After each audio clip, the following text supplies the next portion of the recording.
Imagine having a personal assistant that never sleeps, never complains, and works at lightning speed. A tool that can write for you, design for you, even think for you well, almost.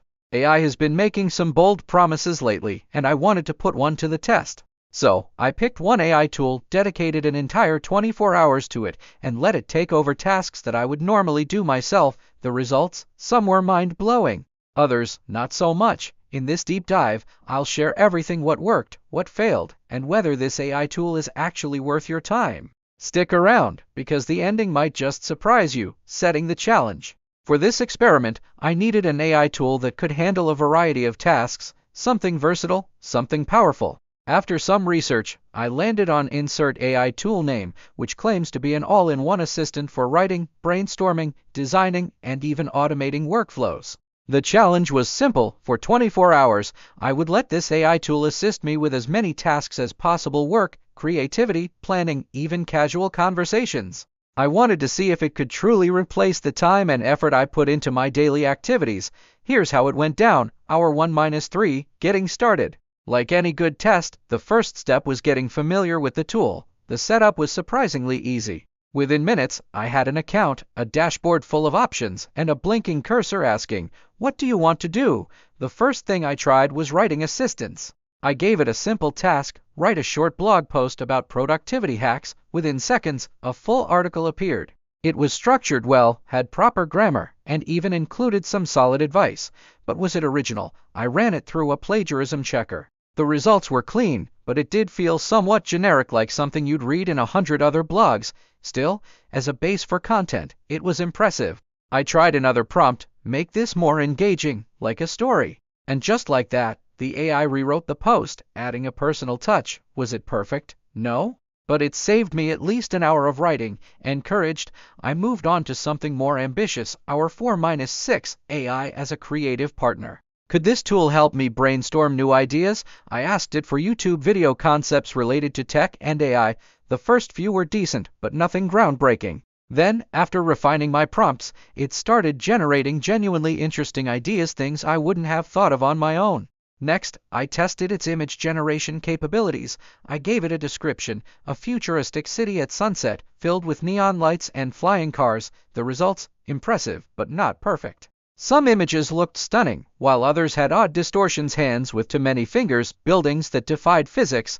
Still, for quick concept art, it was surprisingly useful. Hour 7-10, automating tasks. Now, on to productivity. Could this AI tool help me save time? First, I tested its ability to draft emails. With a simple command like write a polite email declining a meeting, it created a professional response in seconds. I customized it slightly, but it was a huge time saver. Next, I tried scheduling assistance. The AI suggested an optimized work schedule based on my to-do list, even factoring in breaks and energy levels throughout the day. This was a game changer. I pushed it further. Could it plan content for a month? Surprisingly, yes. In less than a minute, I had a detailed content calendar with topics, keywords, and posting dates. By this point, I was seriously impressed. This AI wasn't just assisting, it was enhancing my workflow. Hour 11-15, the downsides appear. Not everything was smooth sailing. Some tasks were beyond its capabilities. For instance, I asked it to edit a video script with a specific tone and humor. The result? Flat, robotic, and lacking real personality. It could assist with structure, but it couldn't replace human wit. Another issue was factual accuracy. When I asked it to summarize recent news, some details were outdated or incorrect. AI tools can generate information, but they don't always verify sources. That's a big risk if you're using it for research. Hour 16-20, AI as a personal assistant. Could this AI handle personal tasks as well as work? I decided to find out. First, I asked it to recommend meals for the week based on my preferences. The plan it generated was actually great, balanced, nutritious, and varied. Next, I had it suggest workouts based on my fitness goals. It gave me solid routines, but they lacked explanation. Without proper guidance, a beginner might struggle to follow them. Hour 21-24, final tests and conclusion. As I reached the final hours of my experiment, I wanted to push the AI to its limits.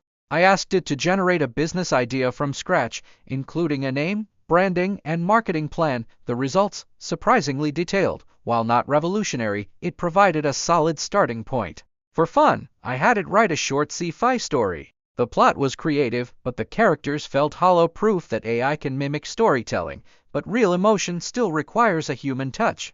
Finally, I revisited all my results and asked, did this AI tool actually make my life easier? The answer, yes, but with conditions. Final thoughts. After 24 hours, I had a clear picture of what this AI tool could and couldn't do. It was like a supercharged brainstorming partner, a lightning-fast writer, and a decent personal assistant, but it wasn't human. It lacked true creativity, emotional depth, and independent reasoning. So, should you use an AI tool like this? Absolutely, but wisely. Think of it as a helper, not a thinker. Guide it carefully, and it can save you hours. Expect it to do everything perfectly, and you might be disappointed.